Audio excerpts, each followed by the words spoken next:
안녕하십니까. 박완순 인성TV의 박완순입니다. 세계인을 위한 글로벌 인성인문학 오늘 제30편째를 보내드리겠습니다. 인성공식 세 번째 기둥이라고 해서요. 타인 알기, 인간의 공통 심리 분석을 다루는 부분입니다. 그 소제목을 뻐꾸기는 두 번 울지 않는다 라고 정했습니다. 재미있는 주제인데요. 뻐꾸기하고 인간의 공통 심리하고 어떤 연결관계인지 한번 보시죠.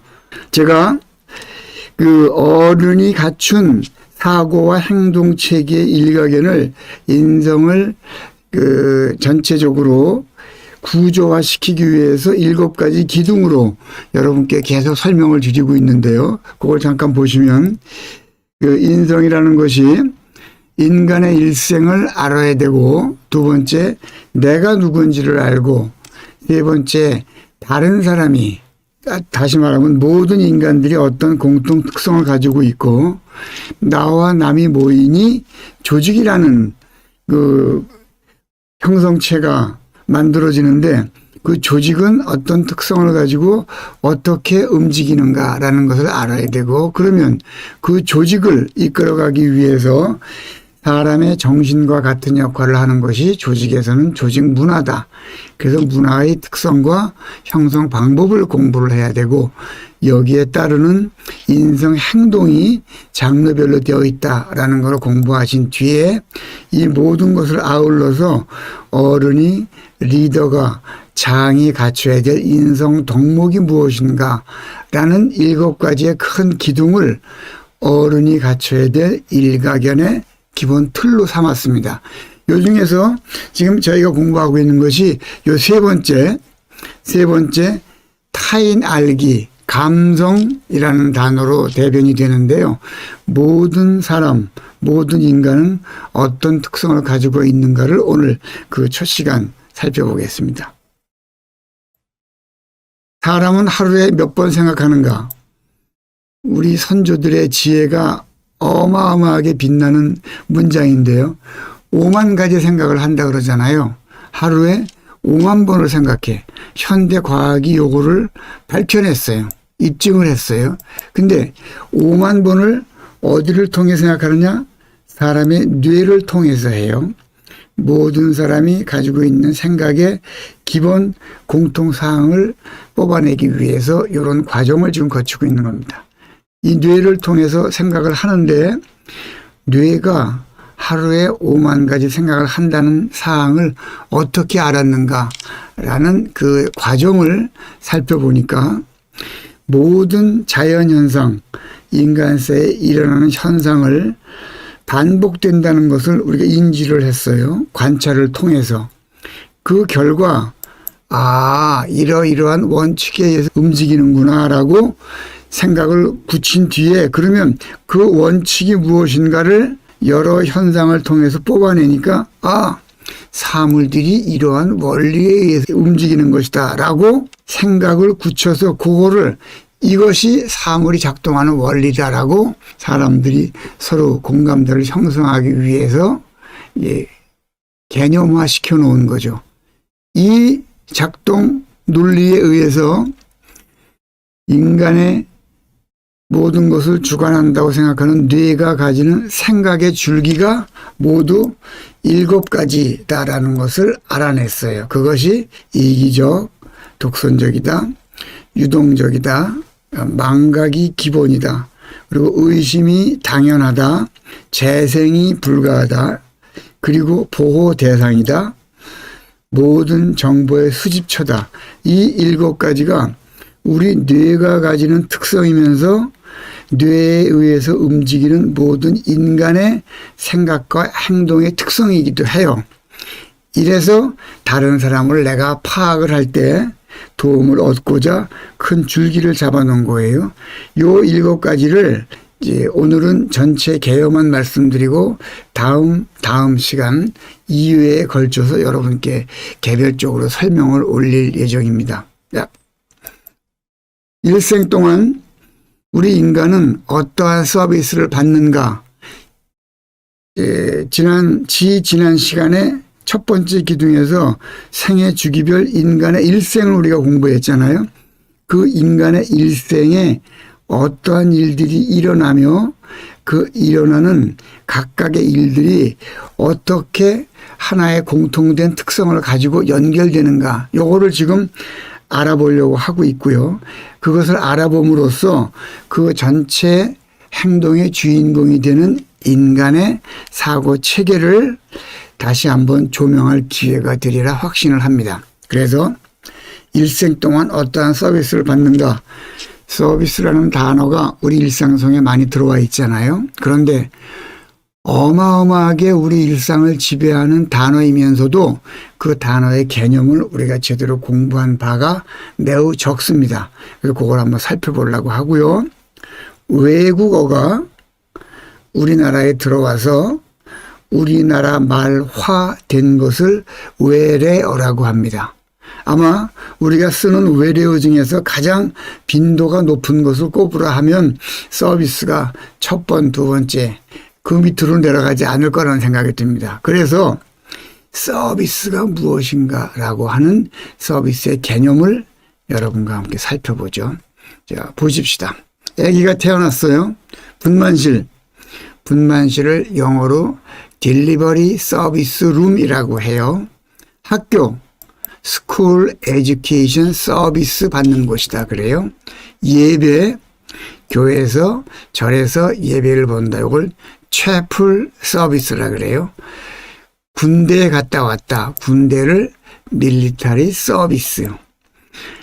고속버스 타고 가시다가 휴게실, 요 강의 이후에 여러분들은 주변 상황 어느 거 하나 허투루게 넘겨서는 안 돼요.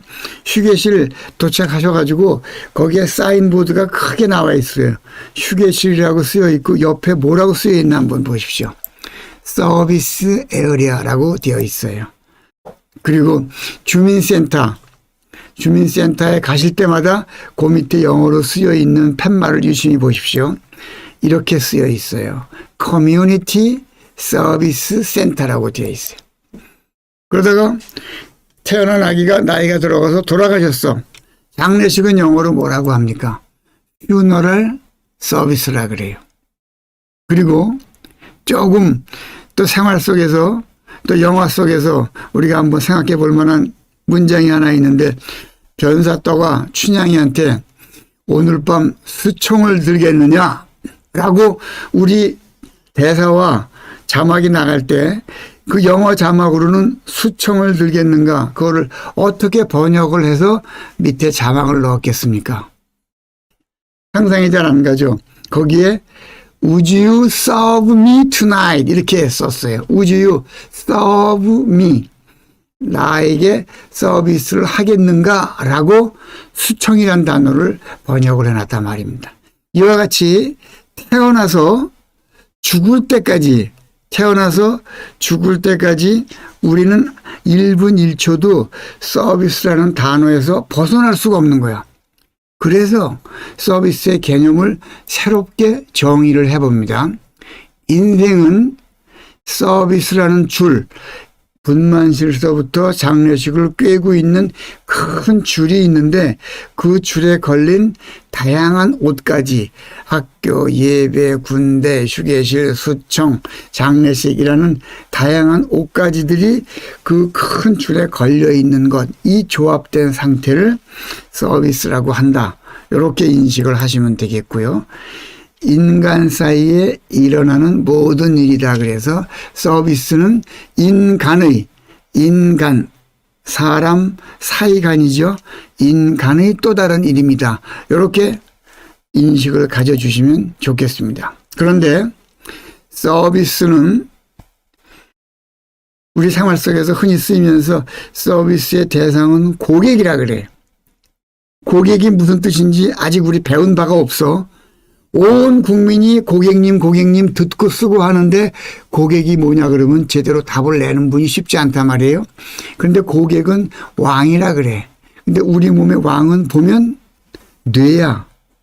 근데 서비스는 인간의 또 다른 이름이라 그랬어요. 그러니까 일생 전체가 서비스고 서비스의 대상이 고객이면 나의 고객은 나를 포함해서 살아 움직이는 모든 인간들이 나의 고객이다라는 개념을 가지시면 되는데, 그들의 작동 원리가 이 네 가지가 똑같단 말이에요. 서비스, 뇌, 인간, 왕이 작동 원리가 똑같아서 요 네 주체는 한 갈래다라고 개념을 잡았어요. 그러면 요 한 갈래인 서비스, 뇌, 인간, 왕의 특징을 잠깐 보시기 전에, 보통 우리는 서비스 그러면 이렇게 인식을 하고 있어요. 오늘 이 시간 이후로 새롭게 잡으시면 좋겠어.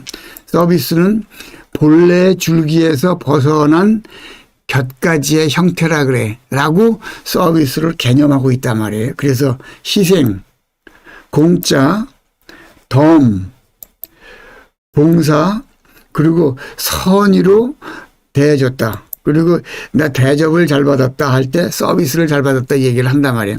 서비스를 이렇게 우리가 머릿속에 인식을 가지고 있는 한 서비스의 진정한 가치와 접근 방법을 찾기는 쉽지 않아요. 그래서 이 곁가지에서 벗어난 서비스의 형태, 이것을 오늘 벗어나서 서비스가 진짜 무엇인가를 살펴보지요. 서비스의 대상을 고객이라고 했다. 그런데 고객은 왕이라 그러고 우리의 몸은 왕이라는 뇌에 의해서 움직여요. 그리고 왕과 뇌와 고객은 같은 특성을 가지고 움직인다는 것을 우리가 조금 전에 뇌의 특성과 서비스를 설명드리면서 여러분께 강조를 했어요. 그러면 여기서 고객이 뭐냐? 고객이 뭐냐라는 것에 대한 새로운 개념입니다. 요거는 여러분 잊어버리시면 절대로 아니 됩니다.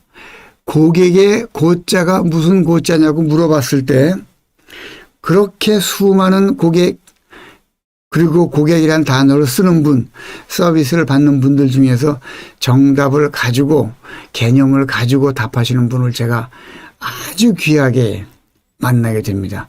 여러분들하고는 오늘 이후로 이 개념을 공유했으면 좋겠어요. 고객이란, 고객의 고자는 흔히들 오래될 고자라고 얘기를 해. 그리고 높은 데서 오신 분이래. 우리의 월급을 주는 분이래. 그래서 높은 데서 오신 분이래. 높을 고자라고 얘기.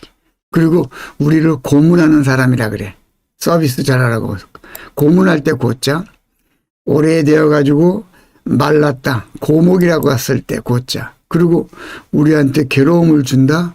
괴로울 고자. 또 상처가 나면 고약을 바르죠. 그 고약의 뜻은 기름진 약이라는 뜻이야. 기름질 고자에 약을 붙인 거예요. 그래서 고객은 우리에게 기름질한, 딱 붙어서 우리를 기름지게 하는 기름질 고자다라고도 하고, 또는 외로운 분이다 라고 고객을 개념하시는 이론들이 많은데, 전국에서, 전 세계에서 박완순 인성TV를 시청하고 계시는 저의 고객 여러분, 고객이란 돌아볼 고자예요. 돌아볼 고. 요 돌아볼 고자인데, 내가 무슨 일을 잘 해줬더니 저를 다시 보고 싶다 그래서 돌아보러 오신 분, 이게 나의 고객이란 뜻이에요. 근데 고자는 가만히 살펴보니 이렇게 돼 있어요. 이게 요런 뻐꾸기 호자이기도 하면서 여자는 고용할 때 고용할 고라고도 한 단어를 가지고 두 가지의 표현으로 쓰기도 해요. 요거에다가 플러스 머리수가 합쳐진 겁니다. 그래서 돌아볼 고자는 뻐꾸기 호자와 머리수가 합쳐진 거예요. 뻐꾸기가 무슨 특성을 가지고 있길래 고객이라는 고자에 저렇게 중요한 부분에 자리 잡고 있는가. 뻐꾸기의 특성을 잠깐 공부하셔야 되겠죠. 보십시다. 뻐꾸기란 어마어마한 새입니다. 여기서 뻐꾸기가 고객의 중요한 의미를 가지고 있는 단어의 상징조로, 상징세로 들어가 있다 그랬는데 고객은 돌아볼 고자이기도 하고 또 한편으로는 돌볼 고자이기도 해. 내가 돌봐야 될 사람이다 라는 뜻이기도 합니다. 그런데 고객의 만족과 이익 창출을 위한 모든 수단, 이것을 마케팅이라 그래요. 이 단어도 오늘 새롭게 나왔어요. 꼭 한번 기억을 해주세요.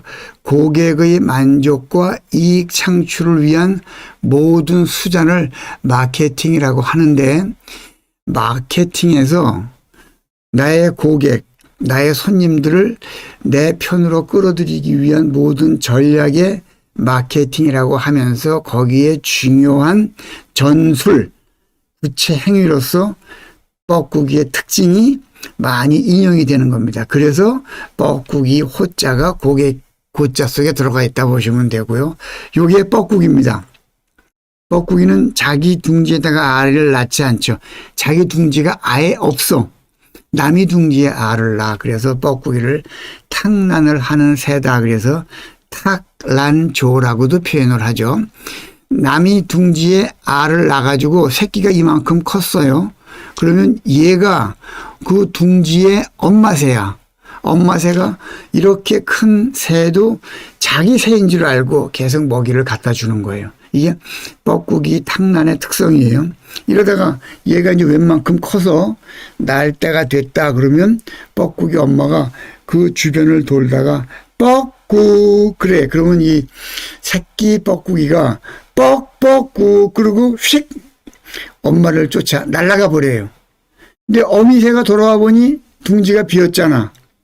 그래서 나온 말이 우리 인간사에서 빈 둥지 증후군, 그런 말 들어보셨죠? 빈 둥지 증후군. 엄마 아빠가 웬만큼 세월이 지난 뒤에 아들 딸들이 다 출가해 버리고 집에 아무도 없어. 밖에 나갔다 들어오니 썰랑해. 그리고 나는 뭐하고 살았나? 어떻게 살아야 되는가를 혼자 스스로 생각할 때 그 기분을 표현한 단어예요. 빈 둥지 증후군. 거기에도 뻐꾸기가 나오는 거야. 뻐꾸기의 탁란의 습성 때문에. 이럴 때 뻐꾸기가 남이 둥지에다가 알을 낳아서 종족 유지를 하는데 가장 핵심되는 그들의 사고 체계가 뭐냐? 뻐꾸기의 생존 전략입니다. 첫째, 자기 변신이에요. 뻐꾸기는. 제가 이 말씀을 뻐꾸기에 비해 드리는 이유는 이 방송을 들으시는 모든 분들이 자기 주변과 어울리고 자기 목표를 달성하기 위해서는 뻐꾸기와 마찬가지로 자기 변신을 해야 된다는 의미예요. 뻐꾸기는 자기 둥지가 없기 때문에 남이 둥지에 알을 낳아. 근데 남이 둥지에 낳은 알이 21일 만에 대체로 부화를 하잖아요. 그럼 뻐꾸기는 자기 알을 21일보다 먼저 부화하게끔 몸을 바꿔서 다른 새보다 먼저 부화를 해. 부화한 새가 자기 새끼가 남이 둥지에서 첫 번째 하는 일을 여러분 영상을 보신 적이 있을 거야. 그 조그만 새가 지 뒷 날개로 기존에 있는 원래 알들을 다 밀어서 둥지 밖으로 떨어뜨려 버려. 그리고 자기 혼자 덩그러니 그 둥지를 차지하고 있다고. 어미새는 계속 이 그림같이 얘한테 먹이를 갖다 얘가 이렇게 큰 거야. 자기 변신의 의미는 알을 다른 알보다 일찍 부화하게끔 자기 몸을 바꿨고 그 둥지에 원래 나온 알의 색깔이 청색이다. 그러면 자기도 세월이 걸리겠지만 자기도 청색 알을 낳는다고 거기에다가. 자기 변신이에요. 두 번째가 이거예요. 고객의 만족과 이익 창출을 위한 모든 수단이다. 마케팅의 개념을 숙지해서 자기도 나도 나의 고객인 거야. 자기 종족을 위해서는 모든 수단을 가리지 않고 자기의 몸을 변신시켜 가면서 종족을 유지하라고 애를 써요. 세 번째는 타이밍이 기가 막혀요. 뻐꾸기가 이 알 낳는 시간이 정확하지 않으면 만약에 원래 둥지에 새가 알을 낳은 지 18일, 19일 됐는데 그때 뻐꾸기가 지 알을 낳으면 다른 새끼들은 다른 알들은 2, 3일 뒤에 부화가 되잖아요. 그러면 부화된 새끼들이 여기 부화 안 된 뻐꾸기 알이 있으니 엄마는 이 부화 안 된 뻐꾸기 알을 품을 수가 없다고. 얘는 부화가 안 돼. 알들이 부화되려면 달걀의 경우 30도 온도가 유지되면서 21일이 지나야 돼. 근데 다른 새끼 알들이 먼저 부화가 돼버리면 어미새가 얘를 품지를 않아. 30도가 유지가 안 돼. 그럼 얘는 부화가 안 되는 거야. 타이밍이 이렇게 기가 막힌 거야. 그래서 나온 상품이 뭡니까? 여러분 시계 중에 원숭이 시계, 개구리 시계, 오랑우탕 시계, 코끼리 시계, 황소 시계 이런 거 본 적 있어요? 이런 시계 없어. 무슨 시계만 있어요? 뻐꾸기 시계만 있다고. 왜? 뻐꾸기가 타이밍을 맞추지 않으면 종족이 사라질 정도로 타이밍을 귀하게 생각하기 때문에 정확하다라는 개념으로 만든 상품이 뻐꾸기 시계예요. 앞으로 뻐꾸기 시계를 유심히 다시 보십시오. 뻐꾸기의 생존 전략입니다. 그래서 이러한 과정을 거쳐서 분만실서부터 저기 장례식까지 우리의 모든 인간사가 서비스라는 큰 줄기에 묶여 있는데 그 서비스의 속성이 뭔가? 첫 번째, 가장 낮은 곳으로 임합니다. 가장 낮은 곳으로 인해 남들이 어떤 음식점이나 가게 그리고 점포의 서비스를 평가할 때 잘하는 사람의 평가보다는 내가 거기 갔을 때 가장 내가 불쾌했던 가장 낮은 서비스의 질을 가지고 그 업체, 가게 그리고 회사의 서비스를 평가한다. 이게 서비스의 가장 대표적인 속성입니다. 두 번째, 곱셈 공식으로 운영된다. 여러 가지 서비스의 절차가 있잖아요. 그 중에서 절차가 있는데 그 중에서 한 군데만 구멍이 나면 나머지가 아무리 좋아도 고객들은 야 다른 데 다 좋은데 여기만 나쁘라고 인식을 안 해. 다른 데 다 곱하기 구멍 난 그 부분을 0으로 생각해서 곱하기 0은 전체가 0이 되어버리는 거야. 이게 서비스의 곱셈 공식이에요. 짜장면집에 들어갔는데 중국집에 인사도 잘하고 깨끗해. 그래서 야 서비스가 좋구나 생각을 했는데 주문한 짜장면이 3시간 뒤에 나왔어. 절대로 서비스 좋다고 안 그래요. 근데 배경을 보니까 주방장이 안 나왔어. 그래서 주방장을 찾아다 놨다. 음식을 하려고 보니까 자료 준비가 안 됐어. 자료를 사왔더니 수돗물이 안 나와. 또 고쳤는데 가스가 안 돼. 이러 과정을 거쳐서 나온 것이 3시간 만에 나온 짜장면이란 말이에요. 절대로 좋은 평가를 받을 수가 없어요. 다 연결되어 있는데 한 군데만이라도 구멍이 나면 곱셈 공식으로 운영되는 것이 서비스의 속성이야. 인간의 뇌의 속성이 똑같습니다. 이건 다음 시간에 차분차분 풀어보죠. 모순 덩어리예요. 서비스는. 그래서 이거를 서비스 패러독스라는 전문 용어를 쓰는데요. 모순 덩어리인 것이 서비스는 잘해주면 잘해줄수록 고객들은 더 그 위에 질의 서비스를 요구를 해.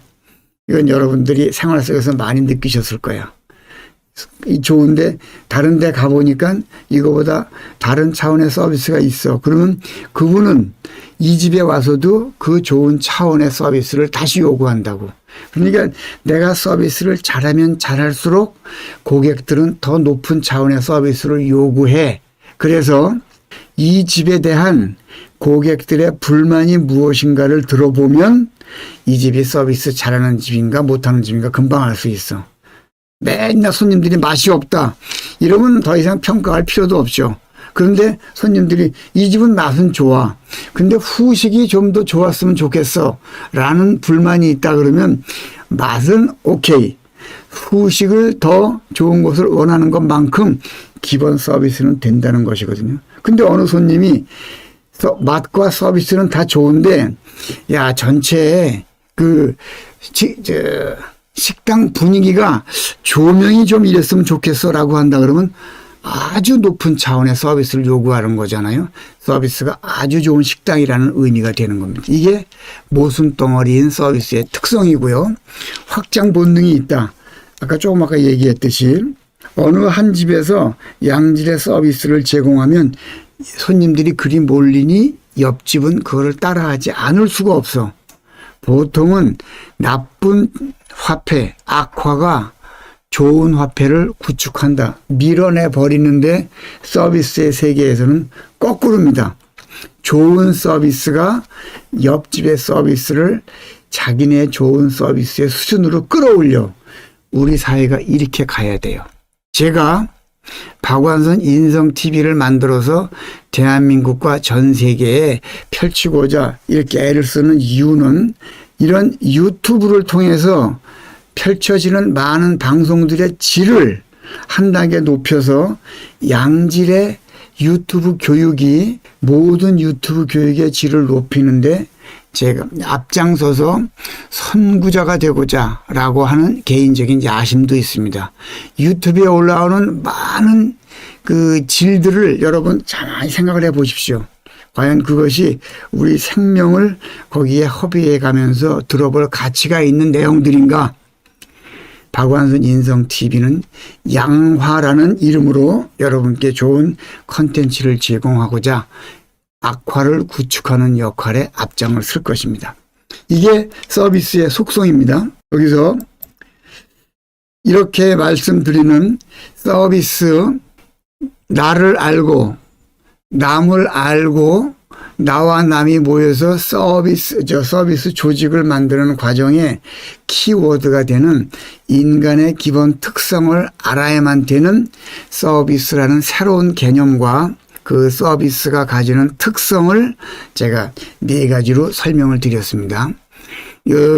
인간의 공통적인 특성을 연구하는 카인 알기 첫 번째 시간인 제30편의 결론입니다. 서비스는 인간의 또 다른 일입니다. 인간의 또 다른 일입니다. 서비스의 대상은 고객이고 고객은 나를 포함한 모든 인간이다. 그런데 고객과 뇌와 인간과 왕은 7가지 공통 특성을 가지고 그 특성을 뿌리로 작동을 하게 되며 이 특성은 자녀교육, 대인관계, 사회생활 그리고 그 외의 모든 인간 활동의 성공 열쇠가 된다. 올바른 서비스 개념 숙지와 생활화가 인성 공부의 목적이며 다시 한번 올바른 서비스 개념 숙지와 생활화하는 것이 인성 공부 최종 목적이며 이 목적을 생활 속에 접목시키는 것이 진정한 서비스의 생활이다. 요 전체를 아우르는 최종 결론은 분만실에서 장례식까지 우리 사회 전체를 제도적으로 그리고 규정으로 잘 되도록 도와주는 임무를 하는 직업군이 국가 공무원입니다. 그래서 공무원을 영어로 civil servant라 그래요. civil servant. civil은 사람이란 뜻이죠. 시민이란 뜻이고 servant는 서비스가 나온 원래의 주인이에요. 서번트는 하인이란 뜻이죠. 서번트에서 나온 단어가 서비스거든요.